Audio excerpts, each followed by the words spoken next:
Shocking murder mystery out of Hollywood. The suspect, one of pop icon Katy Perry's ex-boyfriends. Why are we telling this story now? Before Orlando, Katy had a string of unhealthy relationships. We did some digging, and you're not gonna believe what we found. He went on a violent rampage, allegedly killing his landlady. They say that women are biologically drawn to the bad boy. I just like having fun. She's had a series of bad boys in her past. There was John Mayer, Travie McCoy, but the worst. Police officers investigating this grisly murder. Which one of her exes was the most dangerous? He's like a famous boy. Katy was drawn to Russell's rebellious persona. I found the love of my life. And they married within a year of meeting. Things went south very quickly. The Russell brand asked Katy Perry for a divorce through text. I kind of believe in this fairy tale. Fame and power money is bullshit. The tabloids obsessed over the divorce. The fact that that marriage lasted 14 months. I'm ashamed. I knew from the beginning you'd never stay married. What happened next was shocking. I'm gonna figure out all of this. Oh my God. This is the real life story behind the tabloids. I would hear girls, they would say, oh no, I don't want to be in a relationship because I don't want to have to choose between being in a relationship and having a career. And I thought to myself, when I find that person, I won't ever have to choose because they'll be accepting of me. And then I started to realize, oh my God, like that fairy tale that I had is not true for me right now. Yeah, but you still miss it. Yeah. You can see how heartbroken she is. But isn't she happy and engaged to Orlando Bloom? Why are we telling this story now? Well, before Orlando, Katy had a string of unhealthy relationships, and her infamous marriage with Russell Brand was the beginning of the end. When Katy and Russell first met, Katy was side stage watching while Russell rehearsed some jokes. And then she decided it was time to get his attention. Arcing across this huge venue came a plastic bottle and it struck me on the forehead. I looked, at the other end of it was Katy. Katy was drawn to Russell's rebellious persona, and she fell really hard for him. You know, when you're growing up and you're falling in love for the first time, for me, being in love now, it's kind of the same feeling, like having that teenage dream. She was this like candy pop princess. Russell was this like rock star comedian. And even though they both had busy schedules that were pulling them in different directions, they were really trying to make it work. And I try not to go too long without seeing her because I miss her otherwise. Yes. You know? So about like a week or something, I have to see her. Things moved really fast. They got married the next year in India. It was extravagant. After the honeymoon, when Katy's world tour took off, She was at the height of her career. Her album Teenage Dream had 5 #1 hits, but all she could focus on was Russell, who was suddenly very absent. 18 days apart. Yeah. Isn't he coming to you? Well, he should, but it's taking a huge toll on Katy.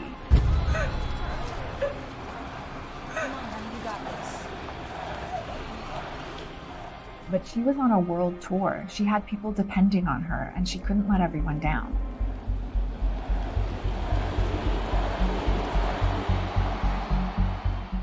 Katy was struggling, but Russell was acting like nothing was wrong. There's a rumor that you and Katy split up. So. What? She should have told me. So it's not true. He seems really optimistic there, so what happened next was shocking. What happened? Katy was blindsided when she opened her phone on New Year's Eve and saw a text message from Russell asking her for a divorce. Wow. And the media ate it up. he divorced her via text message. I mean, you could be in the best position of your life and then you get one text message that just makes you fall to your knees. Could you ever imagine being in a position where you would divorce somebody by text message? That's cowardly. I don't think it's cowardly. I think that she set the stage for that. Unhealthy relationships weren't new to Katy. She had always been drawn to bad boys. Before Russell, she had a troubled relationship with Travie McCoy, who admitted his drug addiction ruined their relationship. And before Travie McCoy, there was Johnny Lewis. Who's Johnny Lewis? He and Katy were together for about a year, from 2005 to 2006. What happened between them? Johnny was a drug addict, and a few years after they broke up, he did prison time for assault, battery, and burglary. Then in 2012, the year Katy and Russell divorced, Johnny was found dead. How did he die? The BBC reported that he fell or jumped off the roof of his house after murdering his 81-year-old landlord. Oh my God.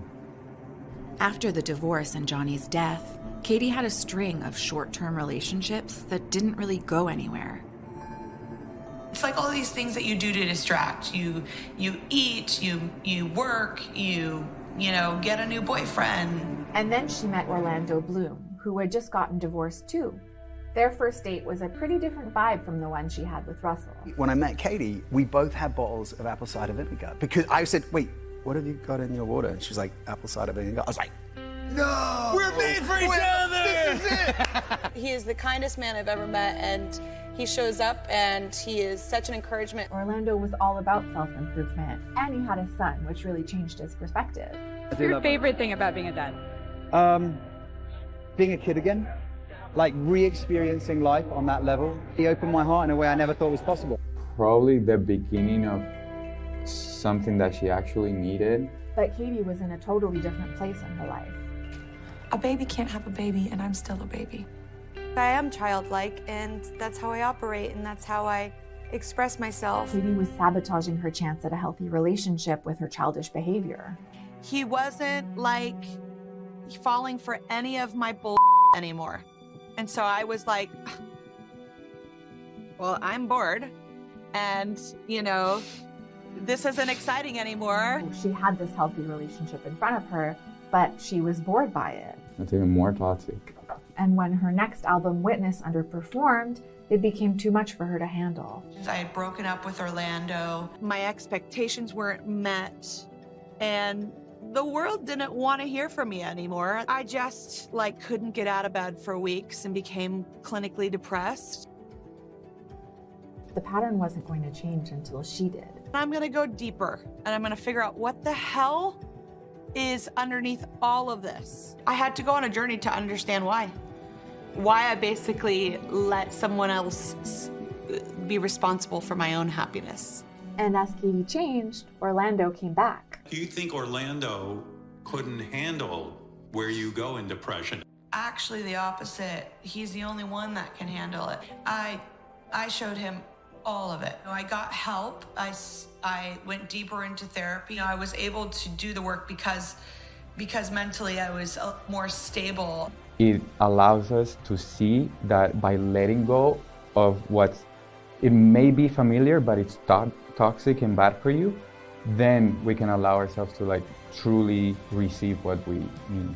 Katy may have had a pattern of toxic relationships, but when she had the opportunity to have a healthy relationship, she had to take control. She had to make the changes. And that's the power in that. You can make changes in your life to bring the good things in. How excited are you about becoming a mom? I'm excited. Just excited for a new adventure. I'm really grateful that I've been able to, live already such a great life. Dating is different. Weekend lovers, that's fun. That's candy. This is solid. This is like the main course.